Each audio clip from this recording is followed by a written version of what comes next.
1996? So my mother, after the Shiva, as I mentioned, had there a sister, the Mrs. Lipschitz, with 3 little children, and now we were discussing to save them and to bring them over. The first was that 10 days after Hitler marched in to Austria, my mother went to this little town, Deutschkreuz, and brought over the oldest child, 3 years old, Shimi, to us as her own. And when she came back, the trip went very smooth. She had absolute no questions. Even the German guards were already on the border. They let her through. She came back. A week after, she went again. And that time, she had a lot of trouble going there. She was afraid, and she wanted to bring the second child also over. But she was afraid then, and she came back empty-handed.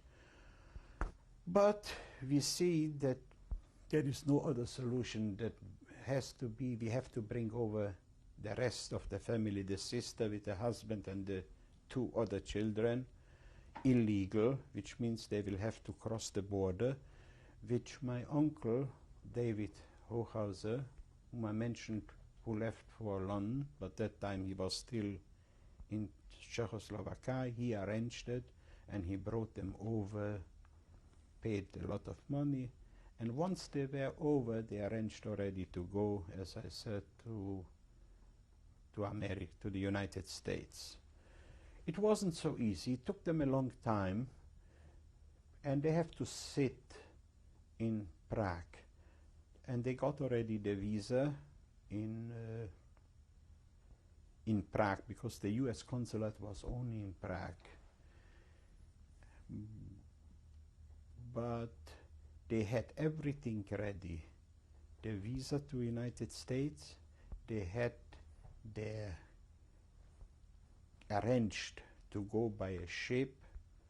I think the name of the ship was the Bathory, a Polish ship, to take it in Gdansk, and they should have left approximately, I would say, on the 17th of May, or what was it, and on 15th of May, Hitler marched in Prague. Nobody knew that Hitler came into Prague, and he was already arrested in Prague. But by a very fortunate thing, my aunt, she went to the Gestapo. She showed them that they have a visa. They showed them that they have already the ship's card, and they let him out. They said, once you're going, we don't need him anymore, even though they knew that he ran away illegal from Austria, but they weren't interested. They let them go, and they took really the boat in Gdansk, and they arrived in United States that time. So the rest of my brothers, it's unfortunately we were together the whole time, even in Auschwitz, but by the end, not my father made it. He was deported July 20th, 1944 from Budapest, and immediately went to the gas chamber, according to some eyewitness report. And my mother, with ourselves, with my 2 brothers, we were just in Auschwitz, and there, by the death march, I lost them, and they didn't make it, but me, myself, really made it. Why? There's no explanation for it. That's how it was most probably meant. Tell me about your home life. Were you Orthodox? Yeah. I was brought up in my family, a very strict religious Orthodox upbringing. And also the school, what we went, the whole family, my brothers, was really Orthodox schools, and later on yeshiva, which means we studied only the Talmud. And there where I spent during the years from even in 1942, when they started deportation in Slovakia, I was still a yeshiva, in yeshiva school. Later on, even going to Hungary in end of 42 and 43 and 44, at least beginning till Hitler came in, I also was in a yeshiva in Hungary and learned only Talmud. Coming back in 44 from Hungary to Slovakia back, when they started the deportation in Hungary, I gained in 44, remember this date? I went back to the yeshiva in Slovakia. There was still existing a yeshiva, the only yeshiva in whole Europe. What you can say, and still the learning went on like before. True, I wouldn't had learned as much or deep than I should, or I didn't, but the rabbi who conducted the yeshiva, Rabbi Ungar, he gave me 2 boys to learn with them. So automatically he gave me a good job. So if I wanted or I didn't want it, I had to fulfill the job, and that made me learning very intensive. Because once you have 2 younger boys, I was that time already 18, 19, but they were still 13 years old, and I had to learn with them. So I was really in intensive learning. And the upbringing was in a case really orthodox. That was the whole thinking of ours, to be a religious Jew. Did your father like film every day? Who? Your father? My father? Definitely. And did you go to shul with your brothers? We go every Shabbos? We go, not every Shabbos, every day. And once you go to yeshiva, I went to yeshiva, my brother went to yeshiva, and there you had to attend davening every day,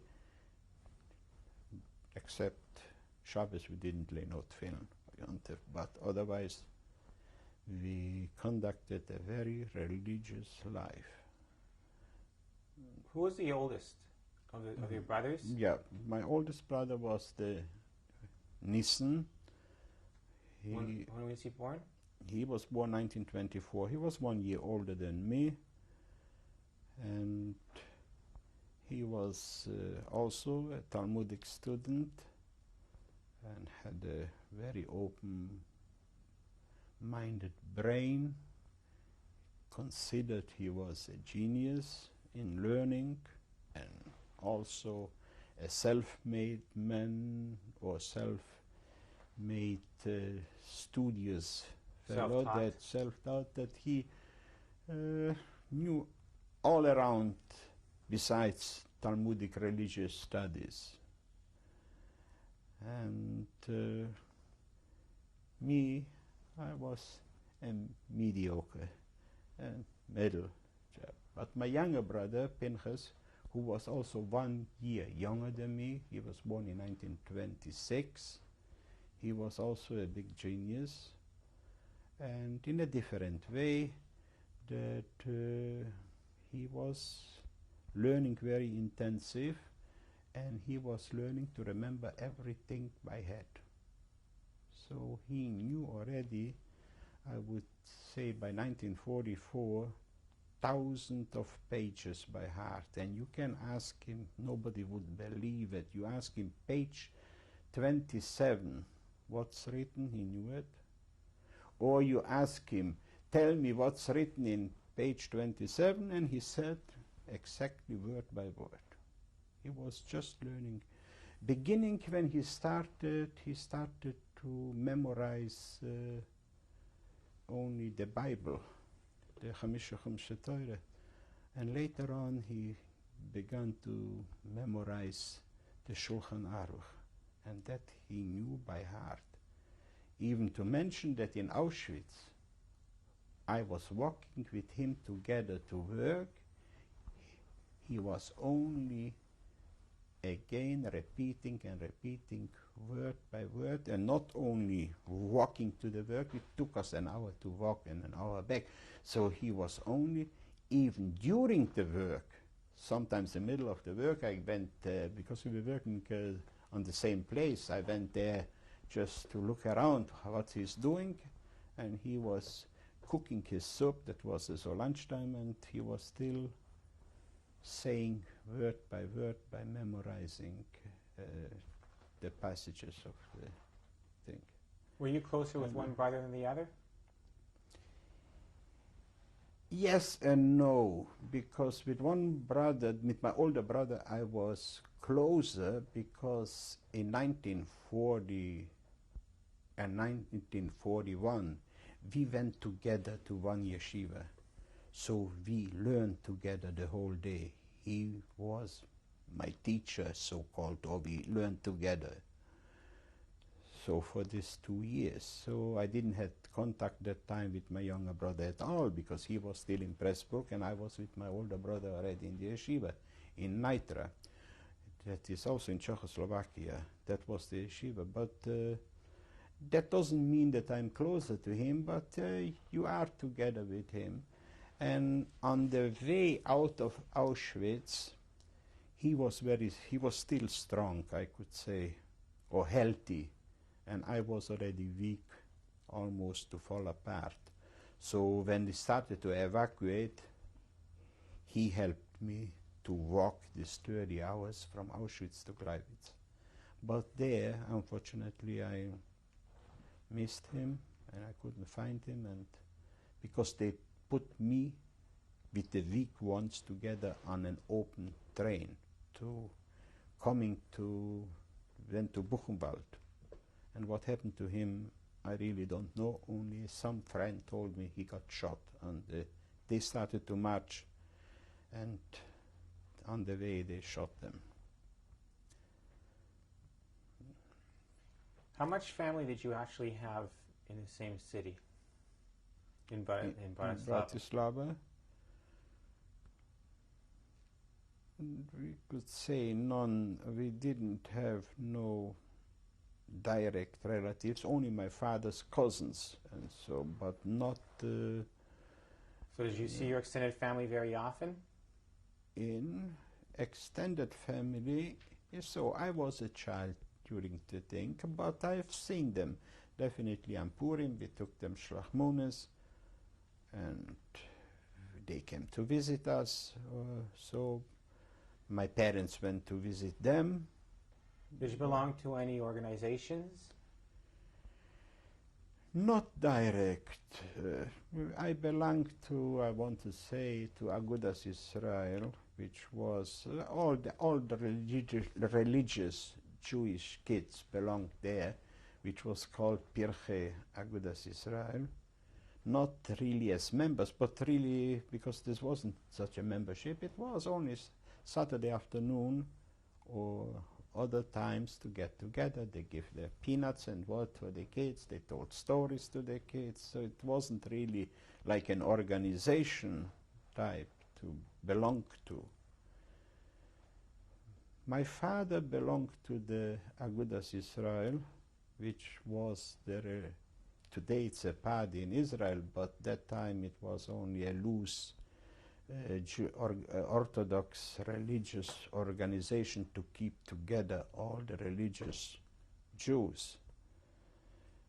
So my father was there, a member, and even a little bit more than a member, because he was in the committee or whatever I should say, and a little bit active in this organization. But for us kids, it wasn't meant as an organization. It was only meant to have a good time for Saturday afternoon. And the parents were happy to get them out of the house to and to belong to something as kids. What's one of the favorite dishes that you remember your mother making? That's very hard to say because whatever she made, when I was hungry, I ate them. If not, we were happy to get food or whatever. But even though we were a rich family, but we didn't eat as much as we eat here. Somehow to mention that every Shabbos my mother cooked, like usual, fish and meat, and we had every Shabbos to the meal. We had 2 boys from the yeshiva. In Pressburg was a big Talmudic high school, so mostly out of town. During the week they ate in the mensa, what provided by the school, but by the seminar. But Shabbos, my father brought home always 2 students. Always, I remember. Beside the point in Europe, maybe you don't see it here, when you walked out of the shul, they were standing in line, people from the eastern section, and they came and they were waiting there. And my father brought home also people from those who were unfortunate to stay in Pressburg over Shabbos and didn't have where to go, poor people. The fact that my father was president of the shul, he had to leave the last, and there were always left over a couple of people who nobody took them home. My father had to send them to a restaurant, and they got a card, and they went to a restaurant to eat, and after the Shabbos, they collected the cards. That means they had only to give the cards because they are not allowed to pay on Shabbos. So after Shabbos, they came to collect the money from that tzedakah money in the shul. Each shul had some provision for this type of people. So I can't say too much about food. That wasn't the main thinking what we thought or whatever. Do you remember the day the war broke out?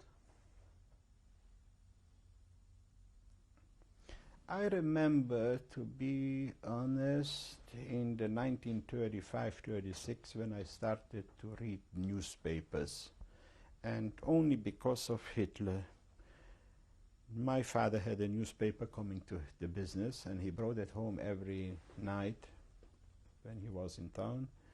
And as a children, it didn't interest us too much, the newspaper, but the fact that we knew that such an anti-Semite guy, Hitler, we knew the name, and I remember that must be in 35, 36, maybe a little bit earlier, when we started to read the newspaper, but only the headlines about Hitler, about Nazism in Germany. That was mainly what interested me. Sure enough that I remember exactly the day when September 1st, 1939, because we were aware already before that time when Hitler marched into Austria. And the fact the house where we lived was the windows against the Danube. And across the Danube were already the Germans. That was already the German. And every night we heard with loudspeakers screaming, "Heute Deutschland, morgen die ganze Welt." And we coming to you, we coming to pick. Somehow it's like this. Nazi slogans, ein Führer, ein Reich, and such a thing. And sure we were aware when we heard in 1939 the screaming every night, and like 1,000 loudspeakers in one shot across our windows. We had to close even the windows. And you understood what was going on as a boy? Sure, I understand. I was that time, 14 years already, and I understood everything. And then it started with Czechoslovakia. Also to mention, when it started, that Hitler claimed part of Czechoslovakia, and it was before Chamberlain made a deal. I know there was, my father moved all the merchandise from the halls, from his store, truckloads to Topolčany, because we figured Bratislava will be bombed or Hitler will march in, but to Topolčany, a little town further from the border, won't be touched. I don't know what his mind. And not only that he sent truckloads of his merchandise over, he sent his whole family, my mother with the children, also to Topolčany. And I remember the whole high holidays that year, it was in 1939, I think, that we spent the high holidays in Topolčany, not in Pressburg. Then, when it became a peaceful ending with Chamberlain, and we knew, we were following the news every day. We didn't have the radio, but the newspapers, we read and we heard and we had the rumors talking, and we were, when the peace broke out, or the so-called peace, then we went back to Bratislava. So, and we knew it won't last for long, that the war will break out, because then it started with Poland, and we were aware of everything what goes on that time already, because it affected us in Austria, it affected us in Czechoslovakia, and later on we see, but we were always, and then later on Hitler took Prague. Matter of fact, when Hitler marched into Prague, and as I told you, my mother was there at that time in Prague because she wanted to say goodbye to her sister, which left them to United States, and we knew a new country, Slovakia, which didn't exist. It was Czechoslovakia, now started a new country. Definitely we had already an anti-Semitic government already with Linka Garda, so it became in Slovakia the same thing like in Germany with SS. It was only called Linka Garda, but it was the same purpose or the same thing, which was not the official army, which was a special troop to enforce the fascist regime. So it was not only that we knew, we have seen it on a daily basis that that something changed from a nice democratic Czechoslovak Republic where you lived so in peace. There we see that there is nothing, no peace, and they started already with Jews. That's what I was going to ask you. How did they how was your life actually affected? Could you actually continue to learn? We learned like usual to move. There was one day when there was burning and looting and whatever, but it took only one day.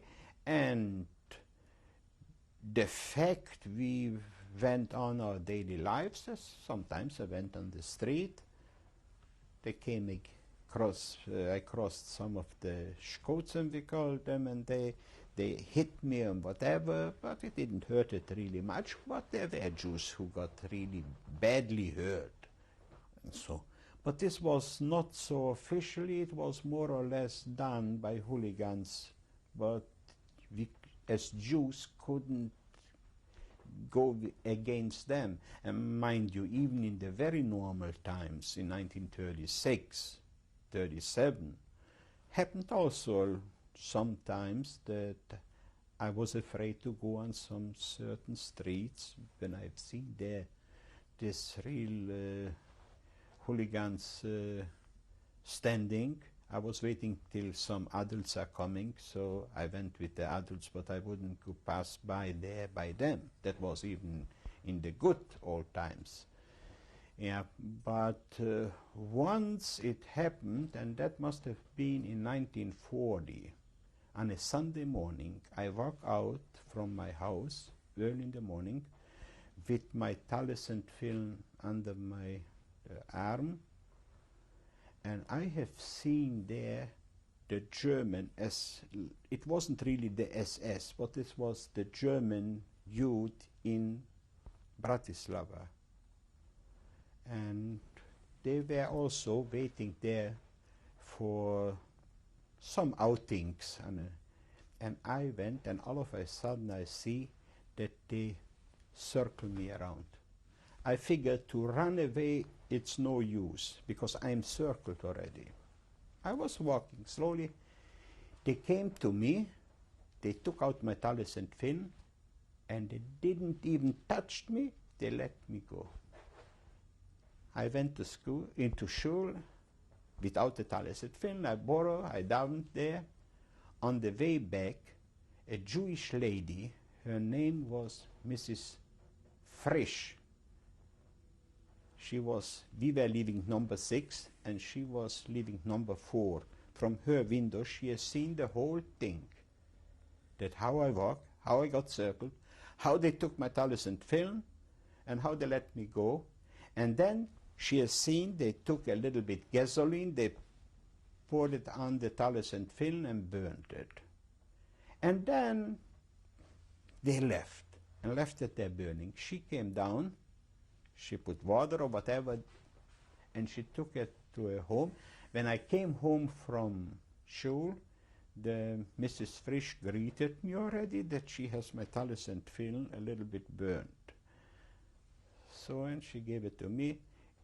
Unfortunately, I don't have it, but this would be a very good thing to the Yad Vashem Museum or whatever, to see a burnt talis. I couldn't wear it anymore. Burnt film, I had them fixed, but they didn't fix that really. A burnt siddur, and so forth. But that was the end, and I had to buy new talis, a new film, and new siddur. But they didn't touch me. Nothing happened to me. What year was this? That was in that year, I would say that was in 1940. Yeah.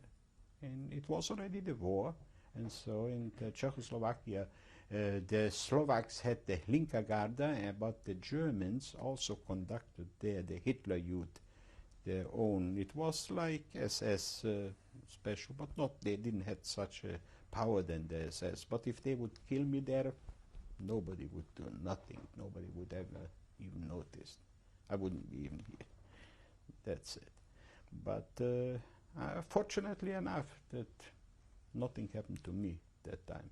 So I had some little episodes where we felt, and then we had to wear stars, we had to, other restrictions what were against the Jews in the early years, and then occasional days, let's say in 1941, when the war broke out, June 21, against Russia, there was a little pogrom against Jews. Always when such a thing happened, something extra, that they pogromed against Jews.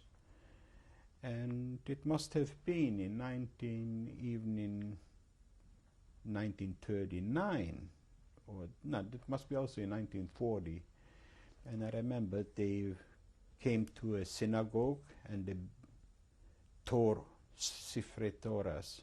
They tore it apart and so forth.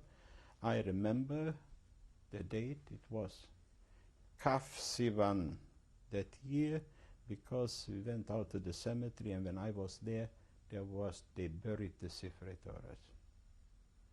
So